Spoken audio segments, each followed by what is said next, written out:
سبحان الله والحمد لله لا إله إلا الله الله أكبر.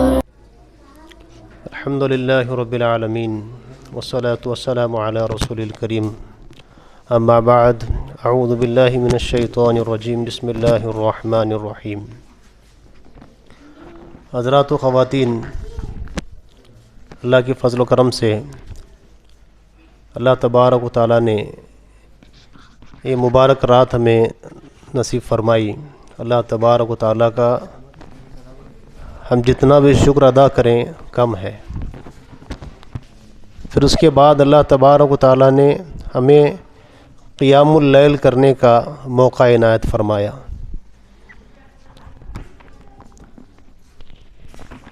اللہ تبارک و تعالیٰ کا ہمیں چاہیے کہ ہم اس کا ہر وقت شکر ادا کرتے رہیں، اللہ کی تعریف، تحمید اور تسبیح بیان کرتے رہیں. انسان اللہ کی نعمتوں کا جتنا بھی شکر ادا کرے کم ہے. حضرات و خواتین، آئیے، جیسا کہ آپ جانتے ہیں کہ جس موضوع پر مجھے گفتگو کرنے کو کہا گیا ہے کہ قیامت سے پہلے جو علامات، جو نشانیاں اس دنیا میں رونما ہوں گی، اس کے تعلق سے مجھے آپ کے سامنے عرض کرنا ہے. اللہ کے نبی صلی اللہ علیہ وسلم نے پہلے ہی یہ چیزیں بتا دی ہیں. 1400 سال پہلے ہی ان چیزوں کا اللہ کے نبی صلی اللہ علیہ وسلم نے اعادہ فرمایا اور امت کو فتنے میں پڑنے سے پہلے ہی ان چیزوں سے کیسے بچنا ہے اور ان فتنوں سے دوچار نہ ہو امت، اس لیے اللہ کے نبی صلی اللہ علیہ وسلم نے پہلے یہ چیزیں بتا دیں. اور اللہ کے نبی صلی اللہ علیہ وسلم اللہ کے نبی ہیں، سچے نبی ہیں. یہ اس بات کی نشانی ہے کہ 1400 سال پہلے ہی اللہ کے نبی صلی اللہ علیہ وسلم نے ان تمام چیزوں کے بارے میں بتایا کہ کیا کیا دنیا کے اندر کیسے کیسے حالات آنے والے ہیں، کیا کیا چیزوں کا سامنا تمہیں کرنا پڑے گا. ان تمام چیزوں کی معلومات اللہ کے نبی صلی اللہ علیہ وسلم نے 1400 سال پہلے ہی ہم کو بتا دیا. دیکھیے، 3 قسم کے یہ جو فتنے ہیں یا نشانیاں ہیں، تو علماء کرام نے 3 قسموں میں، 3 حصوں میں اس کو تقسیم کیا ہے. سب سے پہلی چیز جو ہے فتنوں کا ظہور ہونا. دنیا کے اندر فتنوں کا ظہور ہو جائے گا، فتنے پھیل جائیں گے. انسان کی آزمائش جو ہے فتنوں کے ذریعے سے، یعنی ایسے فتنے ہوں گے قیامت کے عن قریب، جس کا ذکر اللہ کے نبی صلی اللہ علیہ وسلم کیا کہ کیسے کیسے فتنے ہوں گے، کیا کیا حالات ہوں گے. پھر دوسری چیز جو ہے علامت صغرا. قیامت سے پہلے کچھ ایسی نشانیاں دنیا کے اندر ہوں گی جو کہ چھوٹی نشانیاں ہوں گی قیامت سے پہلے کی. اس کے بعد جو ہے علامت کبریٰ، یعنی بڑی نشانیاں جو کہ بالکل قریب ہوں گی قیامت کے. اس کے بعد قیامت واقع ہو جائے گی. فتنوں کا ظہور ہونا، کیا کیا ہوگا، فتنوں کا ظہور سے مراد کیا کیا ہوگا. تو سب سے پہلے ہم اس چیز کو دیکھیں گے کہ فتنوں کا ظہور اس طرح سے ہوگا کہ اللہ کے نبی صلی اللہ علیہ وسلم فرمایا، حضرت ابو ہریرہ رضی اللہ تعالیٰ عنہ حدیث کے راوی ہیں کہ رسول صلی اللہ علیہ وسلم نے فرمایا عن قریب ایسے فتنے پیدا ہوں گے کہ بیٹھا ہوا کھڑے شخص سے بہتر ہوگا. جو شخص بیٹھا ہوا ہے وہ کھڑے سے بہتر ہوگا، کھڑا شخص چلنے والے سے بہتر ہوگا، اور چلنے والا دوڑنے والے سے بہتر ہوگا. جو شخص دور سے بھی ان فتنوں کی طرف جھانکے گا وہ ان میں مبتلا ہو جائے گا. اس وقت جو شخص جہاں کہیں پناہ کی جگہ پائے پناہ حاصل کر لے. تو اتنے خطرناک فتنے قیامت کے عن قریب ہوں گے، قیامت سے پہلے ہوں گے کہ انسان اس کے اندر مبتلا بھی نہیں ہوگا، اس کے قریب بھی نہیں جائے گا، لیکن صرف دور سے جھانکنے کی وجہ سے اس فتنے کے اندر وہ مبتلا ہو جائے گا. ابھی اس کے بہت ساری، اس کی اگر ہم توجہ کریں یا اس میں غور کریں تو ایسے بہت ساری چیزیں ہیں کہ انسان جو ہے اس کو صرف دیکھنے سے فتنے کے اندر مبتلا ہو جاتا ہے. کیا آج ہمارے سامنے ایسے فتنے نہیں ہیں؟ ہماری روزمرہ کی زندگی میں ہم اگر غور کریں، جو ہمارے ہاتھ میں جو موبائل ہے آج، ہم دیکھنے کے بعد موبائل کے اندر جو چیزیں ہم دیکھتے ہیں تو کیا ہم فتنے کے اندر مبتلا نہیں ہوتے ہیں؟ کیا ہم آزمائش میں مبتلا نہیں ہوتے ہیں؟ ضرور ضرور ہم آزمائش میں مبتلا ہوتے ہیں، اور اس کا اثر ہماری زندگی پر ہوتا ہے، اپنی ذات پر ہوتا ہے، اور ہمارے ماحول پر بھی ہوتا ہے۔ تو یہ بڑا فتنہ ہے، یعنی انسان جو ہے اس فتنے کو، اس چیز کے اندر مبتلا نہیں ہوگا، صرف دیکھے گا تو بھی فتنے کے اندر مبتلا ہو جائے گا۔ اس کے بعد ایک اور حدیث جس میں اللہ کے نبی صلی اللہ علیہ وسلم نے فرمایا کہ فتنوں کے دور میں دین پر عمل کرنا ایسا ہوگا جیسا کہ انگارے کو ہاتھ میں لینا۔ آج کے دور کو اگر ہم غور کریں، آج کے دور کے حالات کو اگر ہم دیکھیں تو بالکل جو ہے اللہ کے نبی صلی اللہ علیہ وسلم نے جو بات کہی تھی کہ دین پر عمل کرنا انسان کے لیے اتنا مشکل ہو گیا ہے، اتنا کٹھن ہو گیا ہے کہ وہ اس کے لیے اپنے ہاتھ میں انگارہ لینے کے برابر ہے۔ اب دیکھیے بہت ساری چیزیں ہیں، نماز پڑھنا اس کے لیے مشکل ہو جاتا ہے، اس سے سود سے بچنا اس کے لیے مشکل ہو جاتا ہے، اس سے بے حیائی سے بچنا اس کے لیے مشکل ہو جاتا ہے، یہ تمام چیزیں اس کے لیے بڑی بھاری گزرتی ہیں۔ حرام سے بچنا، دیکھیے اگر ہم غور کریں گے، جائزہ لیں گے تو ایسا ہمارا کوئی گھر نہیں بچے گا جہاں پر کوئی سود کے اندر مبتلا نہ ہو۔ اکثریت ہماری سود میں مبتلا ہے، چاہے وہ بینک کے ذریعے سے ہو یا پھر جو ہے فائنانس کے ذریعے سے ہو، یا پھر جس طرح کی بھی آپ بولیں گے، الگ الگ قسمیں، الگ الگ نام چینج کر کے آج کل جو ہے سودی کاروبار چلائے جا رہے ہیں۔ تو ان چیزوں میں آج ہمارے لوگ مبتلا ہیں، دین پر عمل کرنا ان کے لیے مشکل ہو گیا ہے، آج سنتوں پر عمل کرنا ان کے لیے مشکل ہو گیا ہے، بلکہ اپنے آپ کو ایسی بہت ساری مجلسیں ہوتی ہیں جہاں انسان یہ نہیں چاہتا کہ میں اپنے آپ کو مسلمان بنا کے پیش کروں، وہ یہ چاہتا کہ میرا نام مخفی رہے، میری جو ہے شناخت چھپی ہوئی رہے۔ تو ایسے فتنے بھی جو ہے ہم آج دیکھ رہے ہیں ہمارے آنکھوں کے سامنے۔ قیامت کیا ایک اس کے بعد پھر اگر یہ ہم اس بات کا اگر ہم جائزہ لیں، اس بات سے ہم یہ اخذ کریں، کیا قیامت اب آنے والی ہے، عن قریب ہے؟ قیامت کب آئے گی اللہ ہی کو معلوم ہے، اللہ کے علاوہ کوئی نہیں جانتا قیامت کب آئے گی، لیکن اس کی نشانیاں بتائی گئی ہیں۔ کیا اب امام مہدی کا ظہور ہونے والا ہے؟ نہیں بول سکتے۔ جو نشانیاں ہو رہی ہیں، ہو سکتا ہے، علماء کہتے ہیں ہو سکتا ہے کہ اس کے بعد کا آنے والا جو دور ہے، ہو سکتا ہے کہ امام مہدی آئیں گے، جب سب لوگ مسلمان بکھر جائیں گے، مسلمانوں کے اندر انتشار پھیل جائے گا، بہت زیادہ مسلمان پریشانی کی حالت میں ہوں گے، تو امام مہدی کا ظہور ہوگا۔ بہرحال یہ دوسری جو ہے نشانی ہے، یعنی علامات صغرا میں سے یہ چیز ہے یا علامات کبریٰ میں سے یہ چیز ہے۔ میں آپ کے سامنے جو فتنوں کا ظہور ہوگا قیامت سے عنقریب، اس کا تذکرہ آپ کے سامنے میں کر رہا ہوں۔ حضرت عبداللہ ابن مسعود رضی اللہ تعالیٰ عنہ حدیث کے راوی ہیں، وہ کہتے ہیں کہ اللہ کے نبی صلی اللہ علیہ وسلم نے فرمایا، تمہارے بعد صبر کرنے کے دن آئیں گے، ایسے دن آئیں گے کہ تم کو صبر کرنا پڑے گا، ان میں صبر کرنا ایسا ہی مشکل ہوگا جیسا آگ کا انگارہ مٹھی میں لینا۔ آج جو حالات چل رہے ہیں، جس طرح سے مسلمانوں کو ستایا جا رہا ہے، جس طرح سے مسلمانوں کے لیے عرصہ حیات تنگ کیا جا رہا ہے، ایک ایک چیزوں کو ایشو بنایا جا رہا ہے، تو صبر ہی کرنا ہے، صبر کا مظاہرہ کرنا ہے۔ ایسی کوئی الٹی سیدھی حرکت ہمیں نہیں کرنا ہے جس کی وجہ سے خود ہمیں تکلیف ہو، یا ہمارے معاشرے کو، یا پھر ہماری قوم کو جو ہے اس کے وجہ سے بھگتنا پڑے۔ ایسا کوئی کام ہمیں نہیں کرنا ہے۔ اس وقت صبر کرنے والے کے لیے 50 آدمیوں کے برابر اجر ہوگا۔ کچھ لوگ جوشیلے ہوتے ہیں، جذباتی ہوتے ہیں، ہم کیوں صبر کریں، ہم کیوں سہیں، ہم کیوں برداشت کریں؟ یہاں پر برداشت کرنے والے کو اجر دیا جا رہا ہے، برداشت کرنے والے کو ثواب کا حکم دیا جا رہا ہے، ثواب کی خوشخبری سنائی جا رہی ہے کہ 50 آدمیوں کے برابر اس کو اجر ملے گا جو ایسے حالات میں صبر کرے گا۔ صحابہ کرام نے عرض کیا، یا رسول اللہ صلی اللہ علیہ وسلم، کیا 50 آدمی ان میں سے یا ہم میں سے؟ 50 آدمی ان میں سے یا ہم میں سے؟ آپ صلی اللہ علیہ وسلم ارشاد فرمایا، تم میں سے۔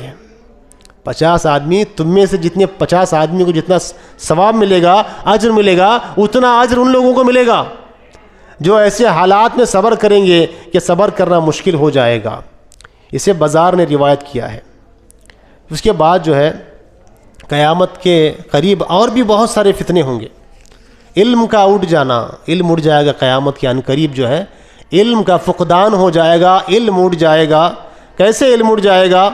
اللہ کے نبی صلی اللہ علیہ وسلم فرمایا، حضرت ابو ہریرہ رضی اللہ تعالیٰ عنہ کہتے ہیں کہ اللہ کے نبی صلی اللہ علیہ وسلم فرمایا قیامت قائم نہیں ہوگی یہاں تک کہ علم اٹھا لیا جائے گا، جہالت پھیل جائے گی اور حرج بہت زیادہ ہو جائے گا۔ آج جو برائیاں ہم مسلمانوں میں دیکھ رہے ہیں، آج جو مسلمانوں کے اندر جو کچھ چیزیں ہم دیکھ رہے ہیں، اس کی وجہ کیا ہے جانتے ہیں آپ؟ جو جہالت ہے اور جو لاپرواہیاں ہیں اور جو الٹی سیدھی حرکتیں ہیں، اور جس طرح سے معاشرہ بنا ہوا ہے، جس طرح سے ماحول بنا ہوا ہے مسلمانوں کا آج، اس کی کیا وجہ ہے؟ اس کی وجہ، سب سے بڑی وجہ یہ ہے کہ دین سے دور ہے مسلمان۔ دینی علم اگر مسلمانوں کے پاس ہوتا، دینی سمجھ ہوتی، دینی فہم ہوتا، تو مسلمان آج اس طرح سے جو ہے مسلمان لوگوں کے اندر، لوگوں کی نظروں میں کھٹکتے نہیں، اس طرح سے مسلمان پریشان نہیں ہوتے، مسلمان اس طرح سے لوگوں کے لیے ہنسی اور مذاق کا ذریعہ نہیں بنتے۔ مسلمان دین سے بہت دور ہیں، بہت دور ہیں۔ آپ نے ہمارے ایک بھائی کی تقریر میں سنا ہوگا، دوسری تقریرات میں، کہ مسلمان جو ہے دین سے دوری کی وجہ سے آج مسلمان مغربی تہذیب کو اپنا رہا ہے، وہ تہذیب جو گندی تہذیب ہے، جو پاکیزہ تہذیب نہیں ہے۔ پاکیزہ تہذیب اگر کوئی دیتا ہے مذہب، تو مذہب اسلام دیتا ہے۔ اس تہذیب کو چھوڑ کر قدم بقدم جو ہے ہر چیز کو ہم اپناتے جا رہے ہیں، مغربی تہذیب کو اپناتے جا رہے ہیں، ان کے طریقے، ان کا اسٹائل، ان کا لائف اسٹائل، ان کے زندگی گزارنے کا طریقہ ہم کو اچھا لگتا ہے۔ ہمارے کپڑے، ہمارے وضع، ہمارے قطع، ہمارا لباس، جو بھی ہمارے زندگی گزارنے کے طریقے ہیں، ہم یہ چاہتے ہیں کہ ان کے مطابق زندگی گزاریں، مغربی تہذیب کے مطابق ہم زندگی گزاریں۔ ہمارے کپڑے، ہمارے ہیئر کٹنگ جو ہوتے ہیں کیسے ہوتے ہیں، شرم آتی ہے دیکھنے کے بعد میں۔ ہمارے لوگوں کے لباس ایسے لباس ہوتے ہیں، دیکھیے اللہ کے نبی صلی اللہ علیہ وسلم فرمایا کہ قیامت کے عنقریب عورتیں ایسا لباس پہنیں گی کہ لباس پہن کر بھی عوریاں، یعنی برہنہ ہوں گی، ننگی ہوں گی۔ لباس پہنا ہوا ہوگا لیکن لباس کا کوئی مطلب ہی نہیں ہوگا۔ یہ تو عورتوں کے لیے ہے، آج مرد حضرات بھی ایسا لباس پہنتے ہیں کہ پیچھے سے پوری طرح سے ان کا سطر نظر آتا ہے۔ کہاں بیٹھے ہیں، مسجد ہے، گھر ہے، بازار ہے، کچھ بھی ہوش نہیں ہوتا ان کو، پورا سطر نظر آ رہا ہوتا ہے۔ مسلمانوں کی حالت یہ ہو گئی ہے۔ بتاؤ، ایک انسان جس کو اپنے کپڑوں کا ہی ہوش نہیں ہے، کپڑوں کا ہوش کس کو نہیں ہوتا معلوم ہے؟ جو پاگل ہوتا ہے، جو حواس باختہ ہوتا ہے، مخبوط الحواس ہوتا ہے، اس کو اپنے کپڑوں کی کوئی ہوش نہیں ہوتی۔ ادھر سے کھل رہا، ادھر سے کھلا ہوا ہے، کچھ بھی نہیں۔ آج ایک عام انسان کی حالت ایسی ہو گئی ہے، ناخن بڑے ہوئے ہیں، ناخن کے اندر میلا بیٹھا ہوا ہے، اس کی بھی ہوش نہیں ہے، بال بڑے ہوئے ہیں، گندگی ہے۔ یہ مسلمان کی آج حالت ہو گئی ہے، اتنا گندا رہنا اپنے آپ کو، اپنی گندگی کو وہ صاف نہیں کر پا رہا ہے، اپنے لباس کو وہ صحیح نہیں کر پا رہا ہے۔ کون؟ مسلمان جن کی تہذیب، جن کا دین پاکیزگی سے شروع ہوتا ہے، اور وہ حیا کا حکم دیتا ہے کہ حیا ایمان کا ایک جز ہے۔ شرم و حیا ایمان کے 70 پر کئی شاخیں ہیں، حدیث میں آتا ہے 70 سے زیادہ ایمان کی شاخیں ہیں، حیا ایک ایمان کی ایک شاخ کا نام ہے۔ جس انسان کے اندر حیا نہیں ہے، بتائیے ایمان کیسا ہوگا اس کے اندر؟ یعنی ایمان میں اس کی کمی ہے، اس کا ایمان ناقص ہے، وہ بے حیا ہے، اس کا لباس کھلا ہوا ہے۔ پیچھے سے دیکھیں، ہمارے نمازوں میں ہم دیکھتے ہیں، شرم آتی ہے ہم کو۔ ارے پھر نماز کو کیوں آ رہا ہے تو؟ جب تیرا لباس نہیں ہے، سطر ہی کھلا رہ رہا ہے، تو پھر نماز کس طرح سے نماز پڑھے گا بتائیے؟ تو بہرحال میں بہت زیادہ جو ہے اس چیز کو میں نے جو ہے اس چیز میں زیادہ تفصیلی طور پر بتایا، کیونکہ حالت ایسی ہے، جو حقیقت ہے وہ بیان کرنا پڑتا ہے۔ کوئی بنی بنائی چیز، بناوٹی چیز پیش کریں گے تو اس کا اثر بھی نہیں ہوگا اور لوگوں کے سمجھ میں بھی نہیں آئے گا، جو چل رہا ہے وہی بولنا پڑتا ہے۔ تو دینی علم کی کمی کی وجہ سے، دین کا علم نہ ہونے کی وجہ سے مسلمان جو آج ذلیل اور خوار ہو رہے ہیں، مسلمانوں کو اس کی وجہ معلوم ہے یا نہیں معلوم ہے پتہ نہیں، لیکن اصل وجہ اس کی یہ ہے کہ وہ دین سے دور ہیں۔ دیکھیے ہونا کیا چاہیے، ہمارے گھروں میں قرآن کی تلاوت ہونی چاہیے، ہمارے گھروں کے اندر قرآن کے درس ہونے چاہیے، اگر ہم میں سے کوئی پڑھانے والے ہیں، لوگوں کو پڑھا سکتے ہیں، تو ان کی یہ ذمہ داری ہے کہ اڑوس پڑوس کے 5-10 بچوں کو قرآن کی تعلیم دیں، قرآن سکھائیں، حدیث کا درس ہو، قرآن کا درس ہو۔ ہمارے گھروں کے اندر یہ چیزیں اگر ہوتی رہیں گی تو پھر جو ہے یہ فتنے ہمارا کچھ نہیں بگاڑ سکیں گے، یہ فتنے ہمارا کچھ نہیں بگاڑ سکیں گے۔ تو بہرحال قیامت سے پہلے کیا ہوگا؟ علم اٹھ جائے گا، جہالت عام ہو جائے گی، اور جہالت عام ہو رہی ہے دوستو، جہالت کا کوئی ٹھکانہ نہیں ہے۔ آپ دیکھتے ہیں کس طرح سے جو ہے مسلمان ہمارے جاہل ہوتے چلے جا رہے ہیں، مسلمانوں کے اندر جو ہے جہالت بہت زیادہ آ چکی ہے۔ اللہ سب کو سمجھ دے، مسلمانوں کو صحیح سمجھ دے کہ وہ جہالت سے باہر آئیں، دین کی طرف لوٹ آئیں، دین کی طرف پلٹ آئیں۔ دیکھیے ایک حدیث میں اس وقت میں اس موقع پر آپ کے سامنے میں عرض کرنا چاہوں گا۔ اللہ کے نبی صلی اللہ علیہ وسلم نے فرمایا کہ جب مسلمان کاشتکاری میں لگ جائیں گے، خواتین کی طرف سے جو ہے بات کرنے کی مجھے آواز آ رہی ہے، تو برائے مہربانی جو ہے آپ غور سے سنیں، انشاءاللہ آپ کا فائدہ ہوگا۔ اللہ تعالیٰ جو ہے آپ کی بھی اصلاح فرمائے گا، ہماری بھی اصلاح فرمائے گا۔ اگر آپ بات چیت کر رہے ہیں، آپ جو ہے اب گفتگو میں لگے ہوئے ہیں، تو پھر مطلب نہیں ہے، یہاں بیٹھنے کا کوئی معنی نہیں ہے۔ تو برائے کرم، برائے مہربانی جو ہے آپ گفتگو کو سنیں، کچھ بھی انشاءاللہ جو بھی بات جو ہے قرآن کی و حدیث کی وہ انشاءاللہ سمجھ میں آئے گی تو آخرت میں ذریعہ بنے گی ہمارے نجات کا انشاءاللہ۔ تو برائے مہربانی جو ہے بغور سنیں، خاموشی سے سنیں انشاءاللہ۔ یہ میری بات نہیں ہے بلکہ قرآن کی اور حدیث کی بات ہے، یہ نبی کی بات ہے، یہ وحی کی بات ہے جو میں آپ کے سامنے پیش کر رہا ہوں۔ تو بہرحال جہالت بہت زیادہ ہو جائے گی، حرج بہت زیادہ ہو جائے گا۔ اللہ کے نبی صلی اللہ علیہ وسلم نے فرمایا حرج بہت زیادہ ہو جائے گا۔ حرج سے مراد کیا ہے؟ قتل و غارت گری بہت زیادہ ہو جائے گی۔ دیکھیے آج ہم دیکھتے ہیں ہمارے معاشرے کے اندر چھوٹی چھوٹی باتوں پر جو ہے ایک انسان سامنے والے انسان کو قتل کر دیتا ہے۔ آج ہی میں نے ایک نیوز میں یہ سنا کسی مقام پر ہندوستان میں کہ ہوٹل کے بل کو لے کر جو ہے اس شخص کو پورے اسٹاف نے مل کر پیٹا، نتیجے میں اس کی موت ہو گئی، کیا کریں گے بولو؟ بل کو لے کر جو ہے بات ہوئی۔ ایسے قتل ہو رہے ہیں کہ نہیں ہو رہے ہیں؟ ایسے قتل کے واردات ہمارے آنکھوں کے سامنے نیوز کے اندر ہم بارہا جو ہے دیکھتے رہتے ہیں۔ قتل بہت زیادہ ہو رہا ہے۔ صحابہ کرام رضوان اللہ اجمعین نے عرض کیا حرج کیا ہے؟ آپ صلی اللہ علیہ وسلم فرمایا حرج سے مراد جو ہے قتل ہونا ہے، بہت زیادہ قتل، بے حساب قتل کی کوئی انتہا نہیں۔ آپ دیکھیے نیوز آپ اٹھا کر دیکھیں گے نا تو ایسے نوجوان لوگوں کو مارا جا رہا ہے، بچوں کو مارا جا رہا ہے، چھوٹے بچیوں کو مارا جا رہا ہے، اس کا کوئی جو ہے حد و حساب نہیں ہے۔ تو قیامت کے قریب یہ چیزیں ہونے والی ہیں، قتل بہت زیادہ ہوگا۔ ہم جب چھوٹے تھے تو کہیں کسی کے قتل کی خبر شاید ہم نے بچپن میں کبھی کبھار سنی ہوگی، لیکن اس دور میں اگر ہم غور کریں گے تو ہم دیکھیں گے کہ قتل جو ہے ایک دم معمولی سا ہے نا۔ انسان کو مارنا بہت آسان ہو گیا ہے، جانوروں کو مارنا اتنا آسان نہیں ہے، لیکن انسان کو بہت آسانی سے مارا جا سکتا ہے۔ انسان کی کچھ بھی قیمت، کچھ بھی حیثیت نہیں ہے۔ ایک انسان جس کو اللہ نے بنایا، اللہ نے اس کو اتنا بڑا مقام دیا، لقد احسن، اللہ تعالیٰ نے فرمایا لقد خلقنا الانسان فی احسن تقویم، میں نے انسان کو بہترین سانچے میں ڈالا۔ اس انسان کو، ایک انسان جو کہ خود انسان ہے، اس کو مار دیتا ہے، کتنی افسوس کی بات ہے، کتنی شرم کی بات ہے۔ نتیجے میں اس کا پورا خاندان متاثر ہوتا ہے، پورا پریوار متاثر ہوتا ہے، اس کے دوستوں کا جو مشغلہ ہوتا ہے، اس کا جو فرینڈ سرکل ہوتا ہے وہ متاثر ہوتا ہے، گھر متاثر ہوتا ہے، پورا معاشرہ متاثر ہو جاتا ہے جب کسی کا قتل ہوتا ہے۔ یہ قتل عام ہو رہا ہے، ابھی قتل جو ہے بہت زیادہ عام ہو رہا ہے۔ اور ایک چیز جو قیامت کے عنقریب جو نشانیاں ہیں اللہ کے نبی صلی اللہ علیہ وسلم نے بتائی ہیں، اس میں سے ایک یہ ہے کہ والدین کی نافرمانی بہت زیادہ ہوگی، والدین کی نافرمانی۔ اللہ کے نبی صلی اللہ علیہ وسلم فرمایا، صحابہ کرام کے ساتھ اللہ کے نبی صلی اللہ علیہ وسلم تشریف فرما تھے، ایک آدمی حاضر ہوا اور پوچھنے لگا، ایک آدمی آیا اور پوچھنے لگا یا رسول اللہ صلی اللہ علیہ وسلم قیامت کب آئے گی؟ یا رسول اللہ صلی اللہ علیہ وسلم قیامت کب آئے گی؟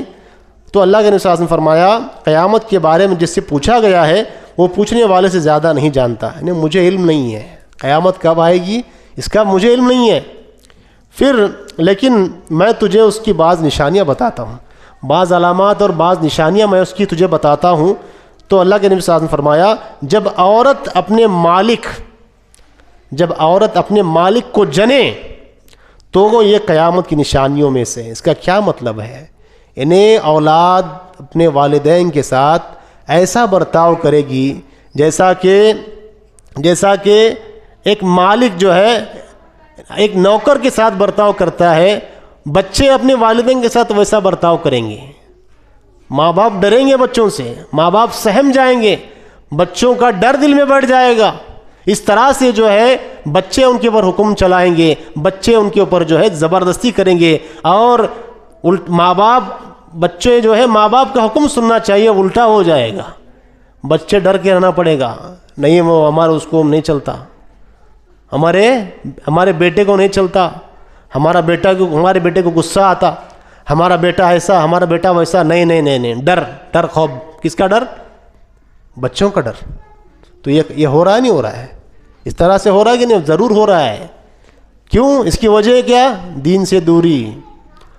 ہم نے بچوں کو پڑھایا، انجینئر بنایا، ڈاکٹر بنایا، افسر بنایا، پروفیسر بنایا، لیکن ہم نے دین کی تعلیم ان کو نہیں دی کہ والدین کے حقوق کیا ہیں، والدین کے حقوق کیا ہیں، بڑوں کے کیا حقوق ہیں، چھوٹوں کے کیا حقوق ہیں۔ ہم نے کبھی اپنے بچوں کو دینی تربیت دینے کے لیے ہم نے اس چیز کو ضروری نہیں سمجھا۔ نتیجے میں یہ ہوتا ہے کہ وہی بچے جن کو آج ہم پڑھا رہے ہیں، لکھا رہے ہیں، اعلیٰ سے اعلیٰ ڈگری ہم ان کو دلا رہے ہیں، یہ بچے آگے چل کے جو ہے ہماری قدر و قیمت نہیں کرتے، کیونکہ دین کا علم ہم نے نہیں دیا ان کو۔ دنیاوی علم آپ کتنا بھی سکھاؤ کچھ فائدے کا نہیں ہے، دنیا میں فائدہ ملے گا اس کا، جسمانی سکون مل سکتا ہے، لیکن روحانی سکون اگر مل سکتا ہے کسی چیز سے تو وہ دین کا علم ہے۔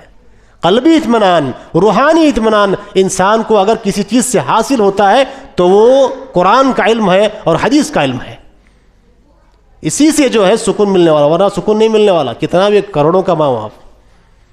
تو بہرحال قیامت کے عنقریب کی نشانی میں سے ایک نشانی یہ بھی ہے کہ عورت اپنے مالک کو جنے گی، تو یہ قیامت کی نشانیوں میں سے آج خاص طور سے جو ہے عورت کا ذکر آیا ہے۔ ماں کے ساتھ جو بچے کا تعلق ہوتا ہے، ماں کے ساتھ جو بچے کا جو ویوہار ہوتا ہے، جو بیہیویئر ہوتا ہے، وہ کیسا ہے آج ہم دیکھ سکتے ہیں۔ بچے بھی، ماں باپ بھی کیا کرتے ہیں، بچوں کو ذرا ضد کر رہا، ذرا جو ہے انہیں رو رہا، موبائل ہاتھ میں دے دیتے اس کو۔ آج کیا ہو گیا معلوم ہے؟ موبائل کھلونا بنا دیا اس کو۔ کھلونا نہیں ہے یہ بم ہے، بم۔ زندگی کو تباہ کرنے کے لیے یہ گیم اور یہ موبائل یہ کافی ہے۔ بچہ رو رہا ہے، بچہ جو ہے ستا رہا ہے، ماں باپ فوراً اس کو موبائل دے دیتے ہیں، موبائل میں کچھ بھی لگا کر اس کو دے دیتے ہیں۔ بچے کی ذہنیت بچپن ہی سے ایسی بن جاتی ہے، وہ میوزک سنتا ہے، وہ گانے سنتا ہے، وہ سیریل دیکھتا ہے، آہستہ آہستہ اس کا اثر جو ہے، اس کا نشہ اس کے اوپر چڑھتا رہتا ہے۔ نتیجے میں یہ ہوتا ہے کہ وہ بچہ آگے چل کر دین سے دور ہو جاتا ہے پوری طرح سے۔ موبائل نہ دے بچوں کو، آج کھیلنے کے لیے چیزیں ہیں، کھلونے وغیرہ دیجیے آپ، بچوں کے ہاتھ میں موبائل مت دیجیے۔ موبائل کھلونا نہیں ہے، 2 سال کا بچہ ہے، 3 سال کا بچہ ہے، بچوں کے ہاتھ میں موبائل دے دیتے ہیں۔ موبائل سے بہت ساری برائیاں پھیلتی ہیں۔ موبائل کوئی کھیلنے والی چیز نہیں ہے میرے بھائیوں، کھیلنے والی چیز نہیں ہے۔ آج ہم کو بیزار آتا ہے، بچوں کو سنبھالنے کے لیے مائیں بیزار دی ہیں کہ بچہ ستا رہا ہے، فوراً موبائل نہیں۔ تھوڑا بچوں کا جو بچوں کے تکلیفوں کو سہتی ہیں، اللہ کے نزدیک جو ہے ان کا بڑا مقام ہے ان عورتوں کا۔